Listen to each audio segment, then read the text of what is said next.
மும்பை அணி டெல்லியை வீழ்த்தி முதல் வெற்றியை பதிவு பண்ணி ஆர்சிபி அணி பின்னுக்கு தள்ளி பாயிண்ட் டேபிள்ல முன்னேறி இருக்காங்க.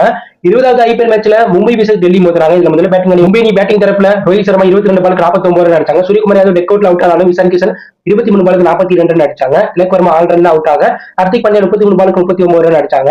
லிம் டேவிட் ரொமாரியோ செபட் கடைசி 4 ஓவருக்கு அதிரடி விளையாண்டு சம்பவம் பண்ணாங்க. இல்ல ரொமாரியோ செபட் கடைசி ஓவர்ல 6 பாலுக்கு 32 ரன் அடிச்சு ஆண்ட்ரிக் நோக்கியாவை கிழிச்சி எறிஞ்சிட்டார். இதனால மும்பை அணி 20 முடியல 5 விக்கெட்ல பிறகு 234 ரன் அடிச்சாங்க. பின்னர் கிளம்பிறங்கிய டெல்லி அணியில வார்னர் 10 ரன்ல அவுட் ஆக போயல் பிருத்திவி அதிரடியா விளையாண்டாலும் 40 பாலுக்கு 66 ரன் அடிச்சிருக்கும் கும்ரா போட்ட பால் கிளீன் போல்ட் ஆயிட்டு பிருத்திவி அவுட் ஆயிட்டு வெளில போக போயல் 41 ரன்ல அவுட் ஆக பன் 1 ரன்லையும் அக்சர் பட்டேல் 8 ரன்லையும் சம்பந்தமே இல்லாம அவுட் ஆக அதிரடியா விளையாண்ட 25 பாலுக்கு 71 ரன் அடிச்சு நாட் அவுட் பேட்ஸ்மேன் கிரீஸ்ல இருந்தாங்க.